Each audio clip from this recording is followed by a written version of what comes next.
Good, thank you. Okay, go ahead. We're good? All right. Good morning, and thank you for inviting me today. My name is Kathy Orr. I am the Executive Director of Peaceful Households. We were located in Colorado Springs, but I am currently in Florida, so we're kind of in a lot of places. Um, I really got interested in childhood trauma and adversity when I was working at the health department. I'm a nurse, and we were doing child neglect and abuse prevention. And what we found was that, if we're waiting for things to happen before we jumped in, we were waiting way too long. So, what I want to talk about today is why this matters and how it shapes how we see our world. So, let's start out here. How many people actually know what we mean when we say what is trauma? You can type your answers in the chat box if you like. How many people know what trauma is when I use the word?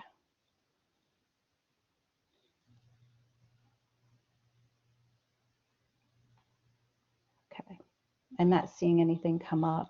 So I'll just go ahead and keep going here. So when I talk about trauma, oh, there we go.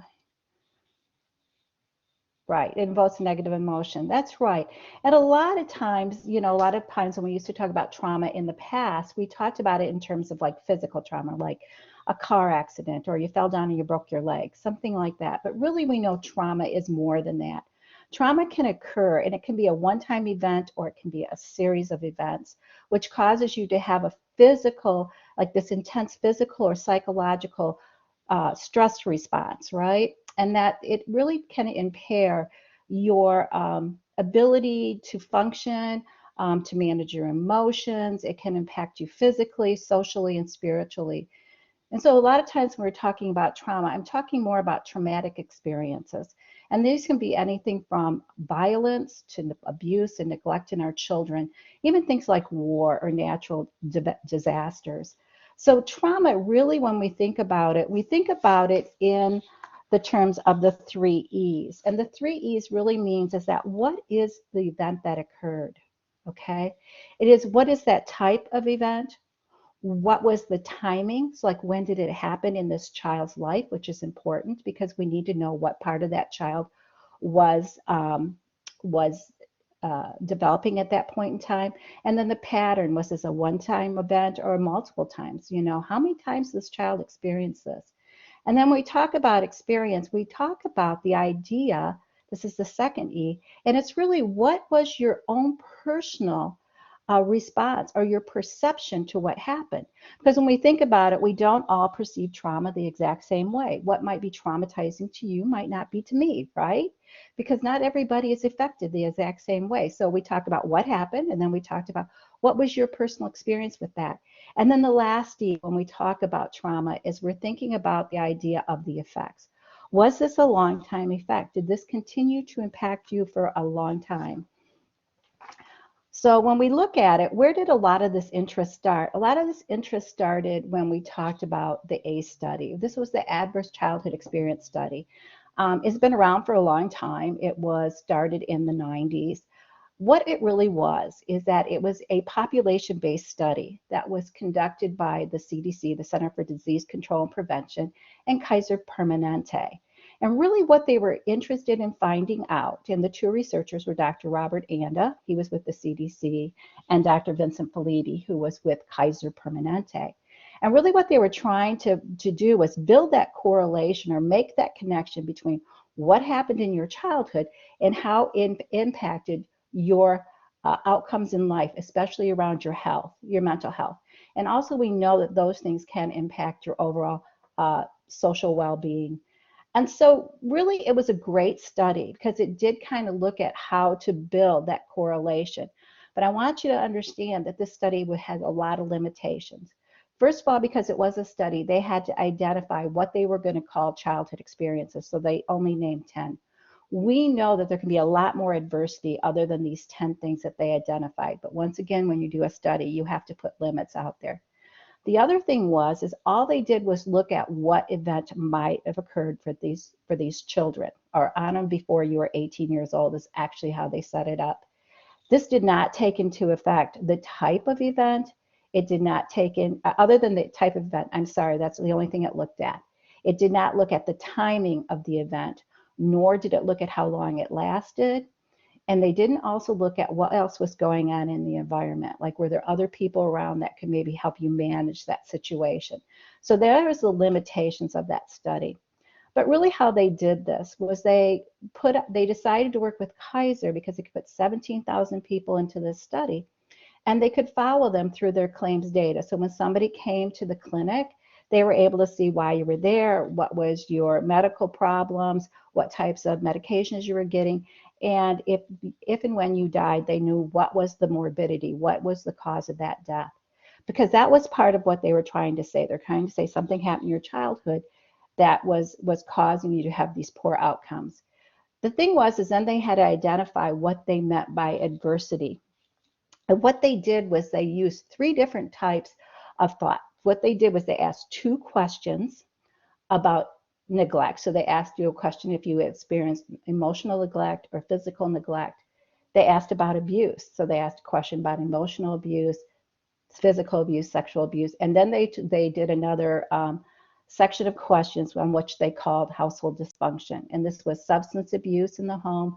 Did your parents separate or divorce? Was there mental illness? Was there domestic violence within the home? In other words, did they see their mothers being treated violently?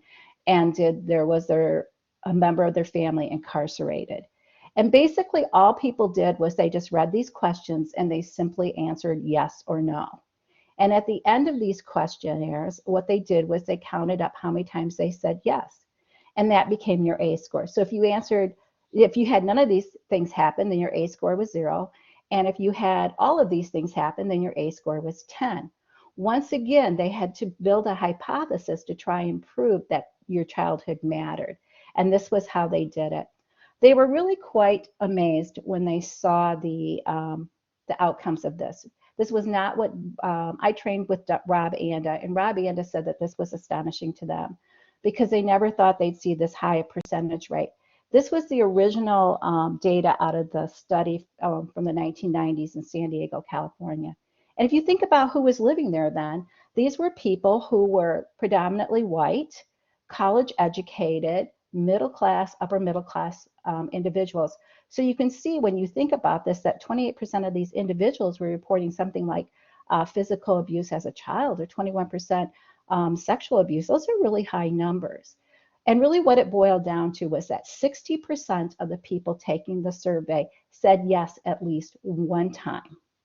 That's 60%. So it showed that this was pretty common. The next thing that they realized was that not only were they common, but they co-occurred.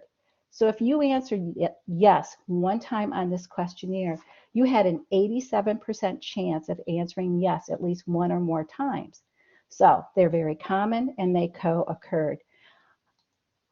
So what they found in the end of all of this, and they looked at many different types of things. They looked at different diseases and disabilities. They looked at mental health. They also looked at things like academic support, success. They looked at, social emotional well-being, all those types of things. And what they came to the conclusion is that the more times that you answered yes on this questionnaire, the greater the chance you would have to have negative outcomes. Okay, so there was a correlation there. What they were saying is just based on this study, and remember, all they did was ask people questions that did this happen, yes or no, and that they found that the more often people answered yes, the more it impacted their outcome. So let's talk about this a little bit further, because how they built their hypothesis was this idea that something happened in your childhood that then disrupted your neural development, which caused you to have cognitive, social, and emotional impacts, which led you to take on health risk behaviors, which led you to have diseases and disabilities that end up maybe could cause you to have early death. And this is really what this study showed. But let's talk about really what they were trying to say there and really what research is now showing us. What research really shows us is that our brains are built the architect really depends on 3 things. One of them is genetics. Those are the things that we inherit from our parents, the environment in which we live in, and the experiences that we have. And when we talk about experiences, We are talking about those very early experiences that we have with our caregivers, okay? What we need to think about was that this architect, this is basically the wiring of the brain, right? And this develops due to the continuous and mutual influences of all these things, of our genetics, of our experiences, and of our relationships, and the physical conditions that our children live in. These experiences basically authorize the genetic instruction to be followed and shaped in the formation of the brain circuits. So what it's saying there is that it's not nature and it's not nurture, it is both. So your genetics is important than what you bring with you, but it is the environment and the experiences that you have that either allow those genetics to become to fruition or maybe it can change it. This is where this is really important. When we talk about things like historical trauma, right? It is the passing down of stress from one generation to the next, right? Historical trauma is a trauma that can occur within a certain group of individuals, right? It can be based on, a specific culture, it can be based on race, a certain ethnicity. And what we see sometimes is that we can see that type of stress being passed down through the generations. Some good examples of that when we think about it in this country is we think about the idea of our African American population. We know when we look at them from a health point of view, they have more high blood pressure, they have more strokes, they have diabetes. All of those things can be related back to this idea of genetics being passed down, okay?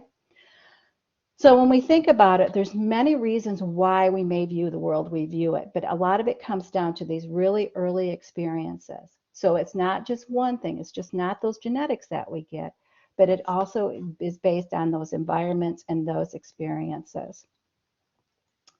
We know that when we are first born, we don't have a lot of what we call synaptic density, right? What is synaptic density? Is that when you look at this picture, you see those little fingers coming out. Well, that's called a synapse. And the more connections that we build as we grow and have experiences, the more of those new neurons are growing and we're having more and more connections. When we first are born, we don't have a lot of them, right? Because we don't do a lot of things, right? We basically have to cry. We basically have to be able to nurse, right? Those types of things. But all of us know, and I know that you know this, is that when we are first born, we grow at such a rapid rate. Those first few years of our lives are just so critical in how we develop. We know that we build 700 new synapses per second. Think about that. 700 new connections. Those are new neurons that we're putting together and we're building these connections in our brain. And this is really the formatting of our architect of how we're going to think throughout our lives. And it happens very rapidly. So you can see by the time we get to 6 years old, we've got tons and tons of connections, right? Because we've had all of these experiences with our caregiver, with the world in which we live. We've learned all kinds of new things. We've learned language. We've developed our vision, our hearing, right? Our motor skills, our fine motor skills. All of these things have come on board. And they call this arborization because it just rapidly spreads and we build all these connections. But you can see as we start to get a little bit older and we start to age, as we get closer to puberty, you will notice that we have something occur that's called pruning, where we start to lose some of these connections. So have you ever heard that statement, use it or lose it? Well, it really does matter because if we're not using these connections on a routine basis, our brain is extremely use dependent. So the more we use certain connections, the deeper and the stronger those connections be. So really what we're seeing happening here is that we're really putting in that final wiring. We're starting to hardwire that brain to how it's going to develop. And this happens as we go into puberty. So those early experiences are so important. So why does all this matter? Because my topic was, it depends on how we view our world. Well, let's look at this a little bit. If you are a child who grows up, and we'll call him the benevolent child. That's what researchers refer to the child. This is a child who lives in a nurturing family or has nurturing caregivers where they feel safe, their needs are met, they have, they have a routine place to live, they have food, they have a consistency within their home. Caregivers are there and responding with them on a routine basis. Those kids would feel safe, right? Their needs are being met. Therefore, those kids grow up with these kind of characteristics that we see where they have more flexibility in thought. They have more ability to regulate. They have the ability to form relationships and engage with other people. Are able to attend, right? They are able to focus. When we think about that, these individuals or these children are actually able to meet our societal expectations. We expect children to come into our libraries or come into our schools and be able to have a little bit of self-regulation, right? We expect them to be able to engage with us. What happens though is these children who do not live in that type of environment, these individuals do not feel safe. So remember we thought about the 3 E's and we talked about your own perception and why that mattered in understanding what a traumatic event was. When kids are in an environment where they are feeling traumatized, their perception is that they're in an unsafe environment. When we feel unsafe, what happens? Where our stress response kicks in, better known as fight, flight, or freeze. So these kids now, because they feel unsafe, are kind of living in that response. We call that they're kind of in their survival brain. They are learning that things are not safe for them. They don't have people there to help them meet their needs. They maybe don't have anyone who's there to feed them, right? Or maybe they don't have a home. Whatever those things are, these kids are learning how to live in a world that they do not feel safe in. Therefore, oftentimes we see these kids or these adults to be more hypervigilant. They're more emotionally reactive. In other words, like sometimes you see those people where you think, oh, that's really not that big of a deal. Why are they overreacting? If you've had a lot of stress in your life and negative things that have happened to you that have caused you to have this ongoing stress response, you therefore cannot manage a lot more stress. Therefore, you become more overly reactive. They have a hard time with having relationships. If you don't feel safe and you don't know how to have a safe relationship, you have no template for that, right? You've never had one. You don't know how to have one. And these are the kids that come into our libraries or our schools and really have a hard time meeting societal expectation. These children oftentimes don't use their words first, do they? They're feeling afraid, they're feeling frightened, they think they need to fight back. They might maybe lash out physically, or maybe there's other kids that are very emotionally reactive, or maybe they run away and they hide. They don't really know how to get along with people. They don't trust us. And like I said, once again, they don't even know what a real relationship looks like. So what we're looking at, kids are adapting to the world in which they're living in. If you have this safe world, then you are learning how to have relationships and manage emotions. If you're living in a world where you feel like you have to survive, those are the skills you are building. You are adapting to live in the world in which you are in which you're living in. So I talked about this stress response, and a lot of times we talk about stress and we think it's negative. It's not always negative, okay? It's okay to have positive stress, we call that. Positive stress is just when you have a short reaction to having something or you're feeling a little threatened, right? Maybe you're going to go take a test at school, right? And you walk into the room and your stomach's a little jittery, and as you take the test, that stress response goes down. What that stress response is that it pushes out two hormones. One is cortisol and one is adrenaline, because it's helping us at a time when we're feeling threatened. But positive stress is this idea that you can have a little bit of those uptick of those hormones, but you can return back down to baseline very quickly. This is actually good. This is actually how we build resiliency. This is how we learn how to manage stress. We have these small times of where we feel under pressure, but we get through it. So like Dr. Vanderkolk says when he wrote the book, The Body Keeps the Score, maybe it feels a little yucky right now, but we get through it and we've managed it. We can talk about the idea of tolerable stress. Tolerable stress is when it's a more severe situation. We're going to have a longer response of stress hormones. They're not going to go up and come down quickly.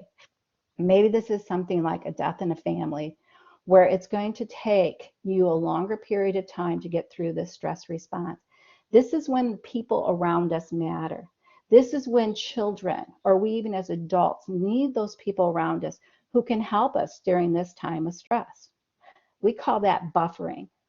When we have individuals who can help buffer these experiences, we can get through that stress response. Our stress levels can go back down to baseline, okay?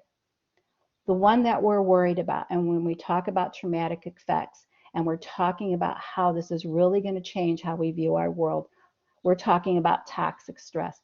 Toxic stress is ongoing and pervasive.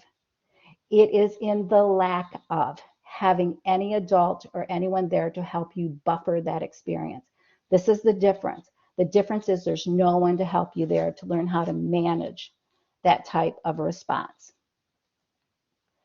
So why does all this matter? We need to think about how our brains develop, okay? We're born, our brains actually develop from the bottom up, okay?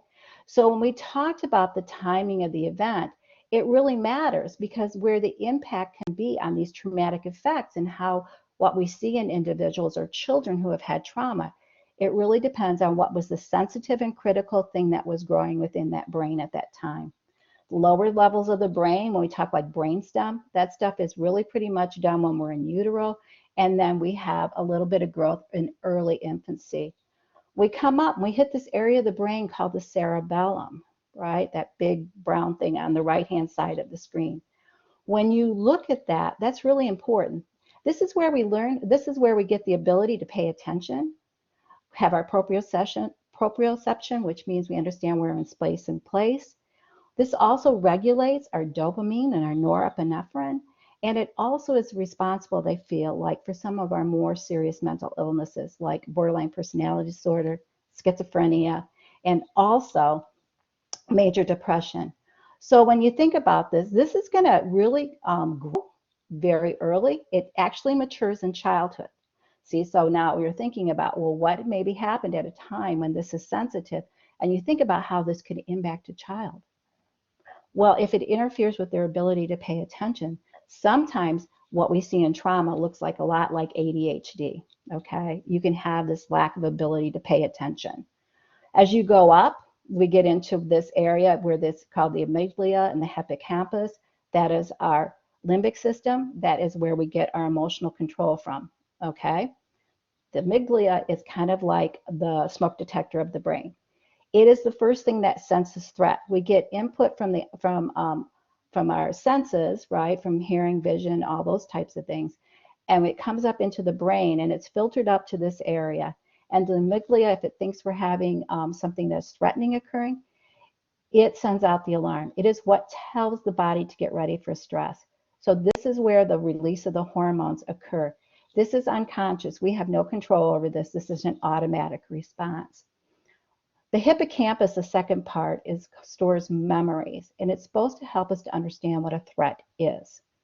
Now, we know that, once again, if this is growing through childhood and is maturing by the time we get to puberty, some of that early childhood trauma that we have when we experience this, it can make it very hard for us to understand and accurately assess threat, okay?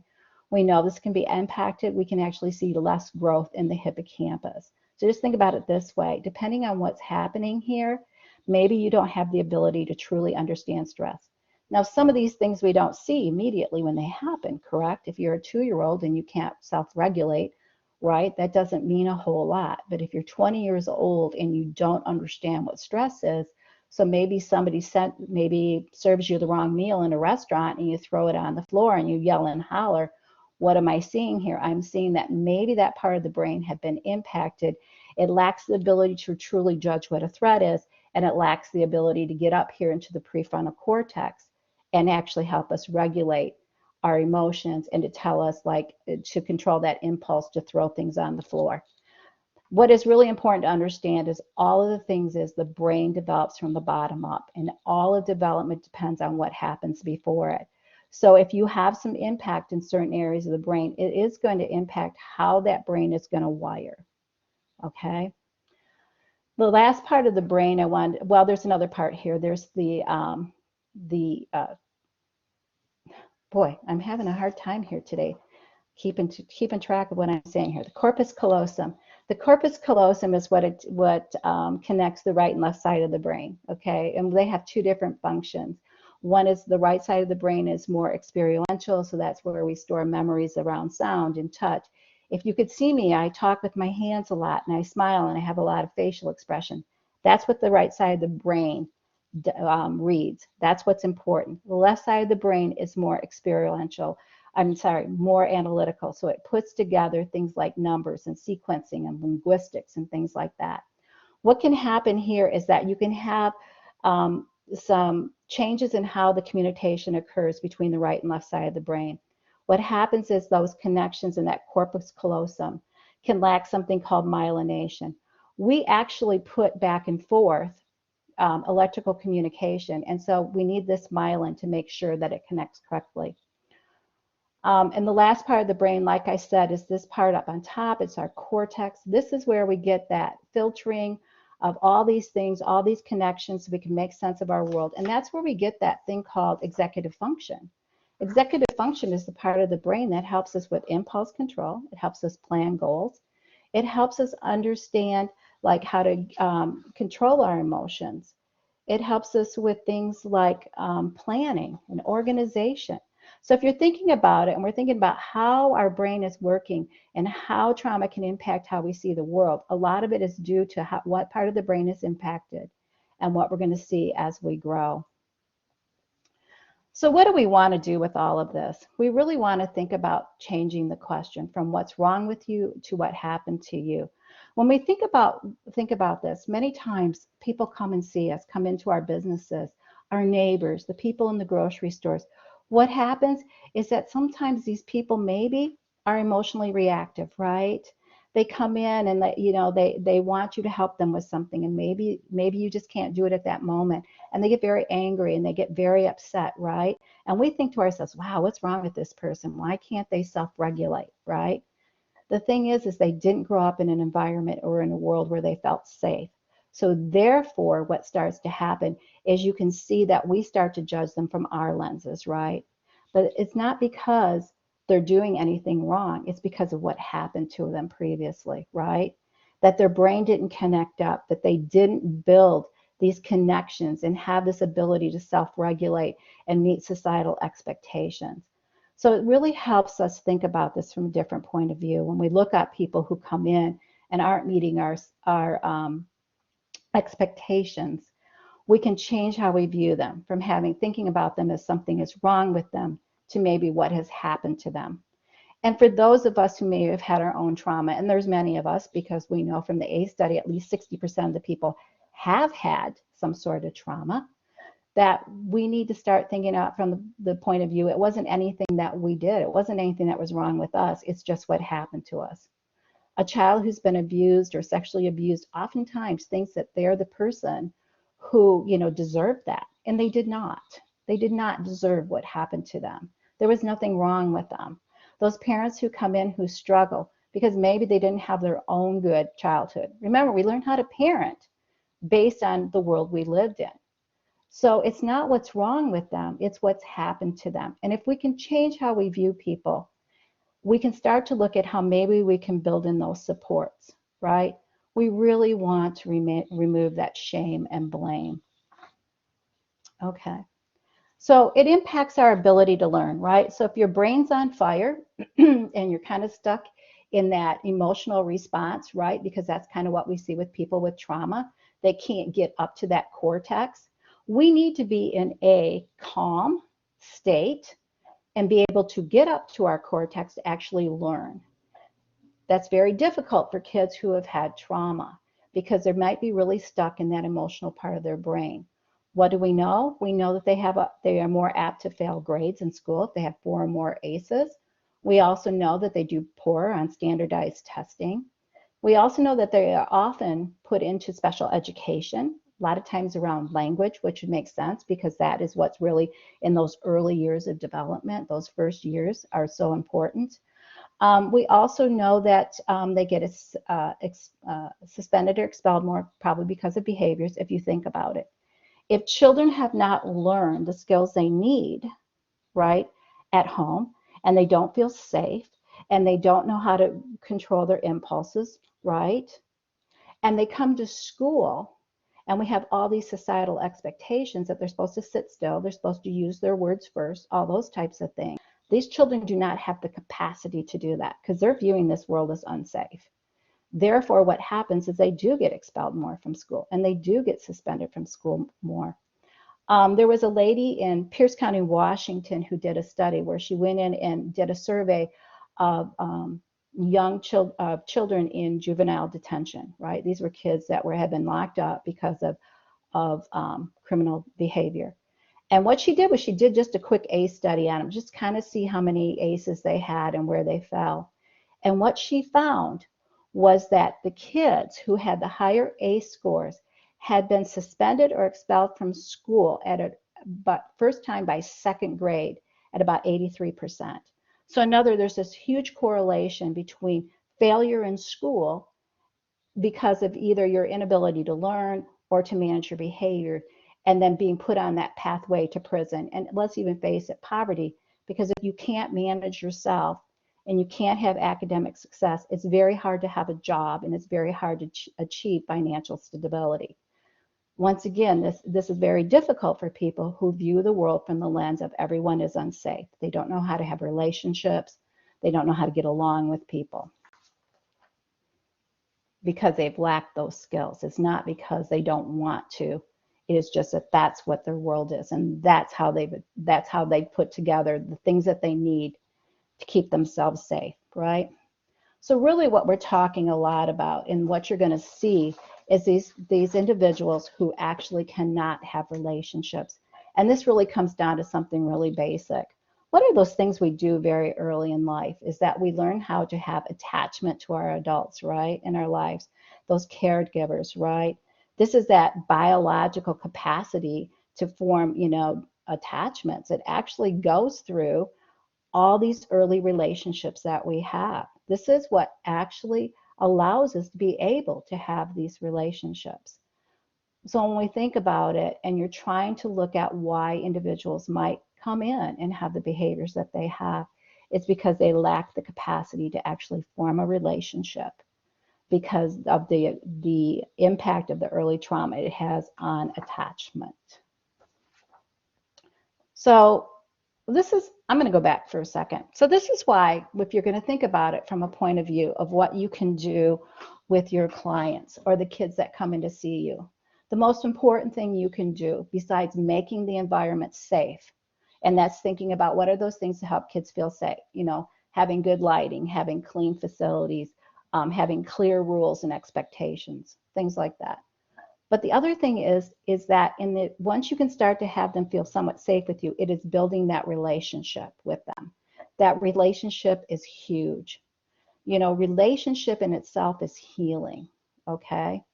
What we need to understand is that even if kids live in really tough environments, there's been some studies out and recently have just been published by the American Academy of Pediatrics that shows even though kids who have maybe had some adversity and they map those by asking those ACE questions, what they found was some of these kids could have really high ACE scores.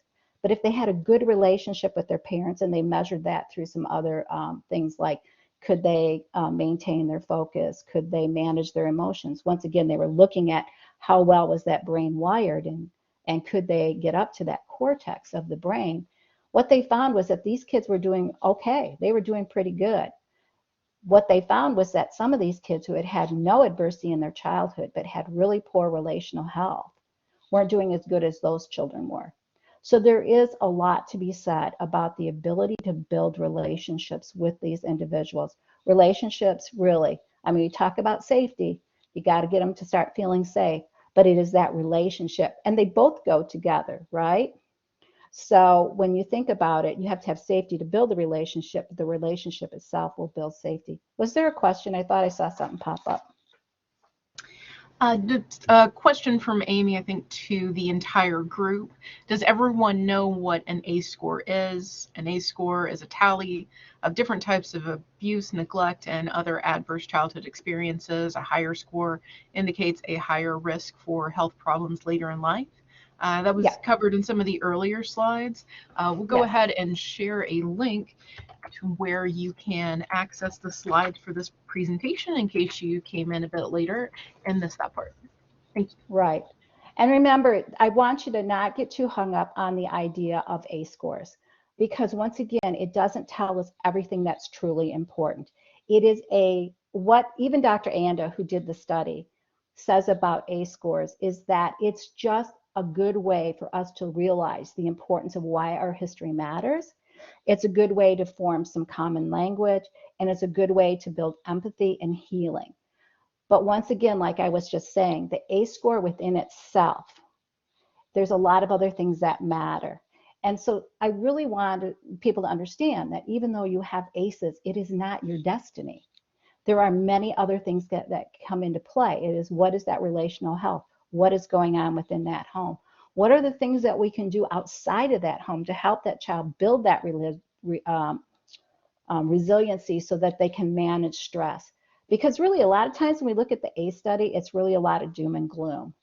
And I don't want anybody to walk away and feel like, oh my goodness, I had those things happen to me, therefore my life is doomed. And oh my goodness, I got divorced, so now my kids are ruined. No, that's not it at all. Once again, it's that idea of what is there to support you, right? When we talked about the different types of stress, understand that the impact is that toxic stress when it's in absence of anyone there that can help you and support you through those types of stress.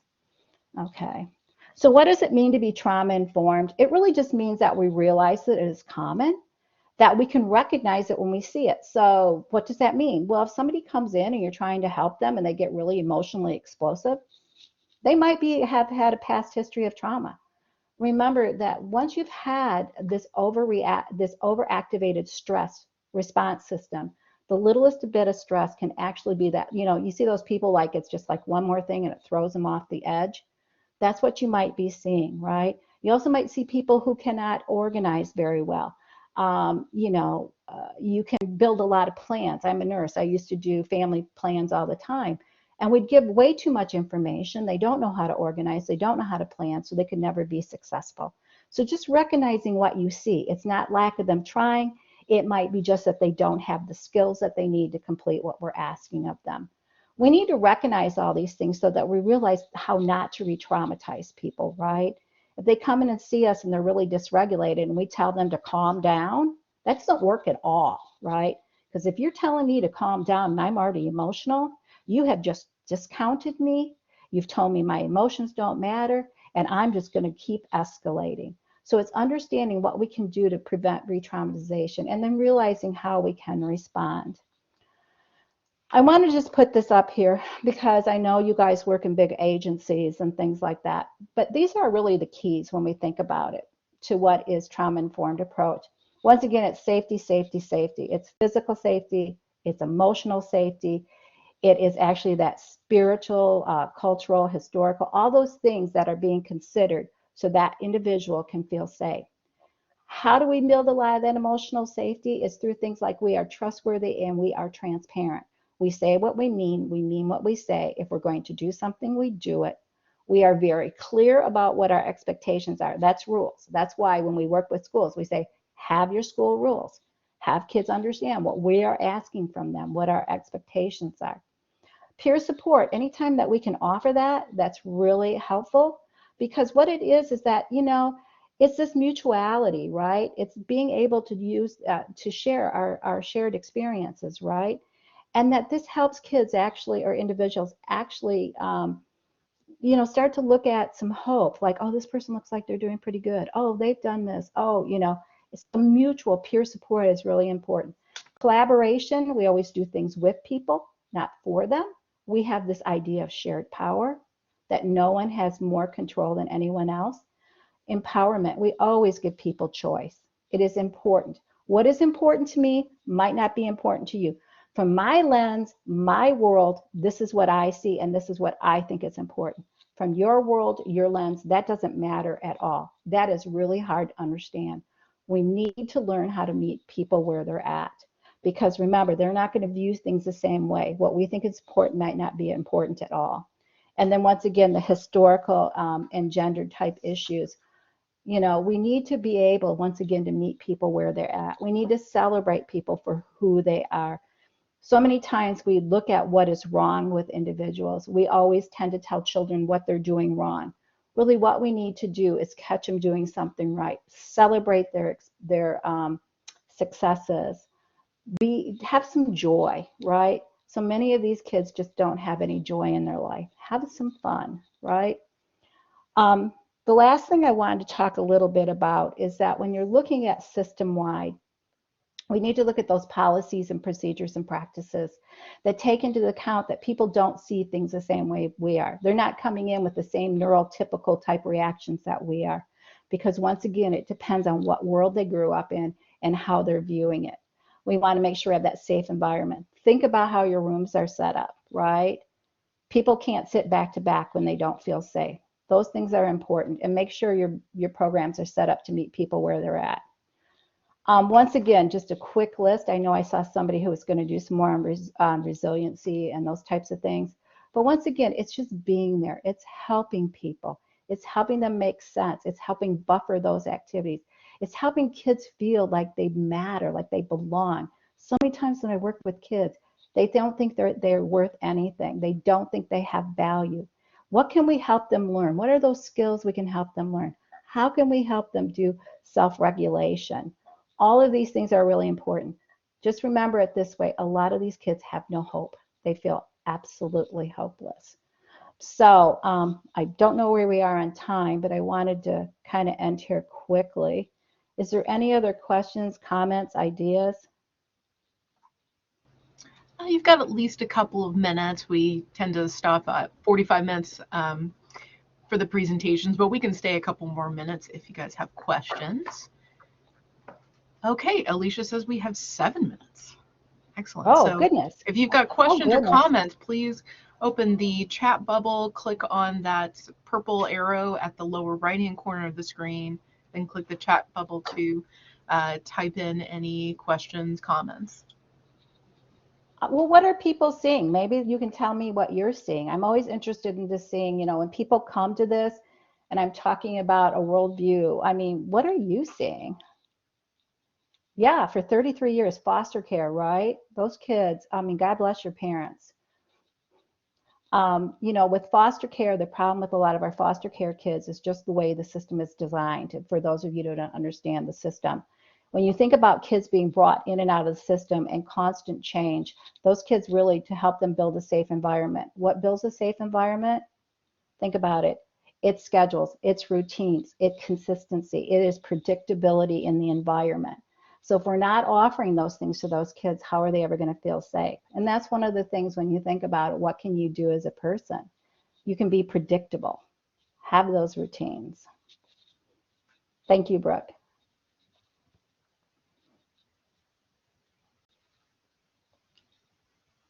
Anyone else? So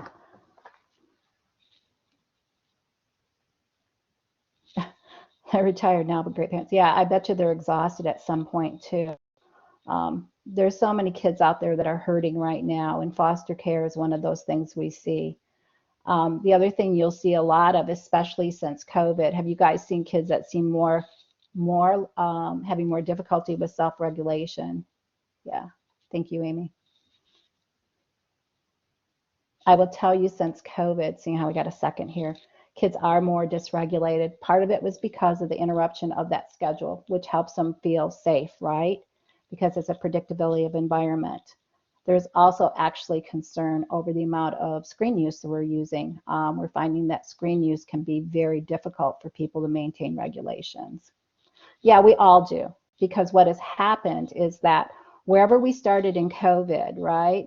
If we started out being kind of in the center place as far as able to regulate our emotions, because of the overwhelming amount of stress of COVID, it's kind of pushed us down the dysregulation scale. So everyone has increased, and we've seen a lot more yeah, we've seen a lot more people have struggle with stress.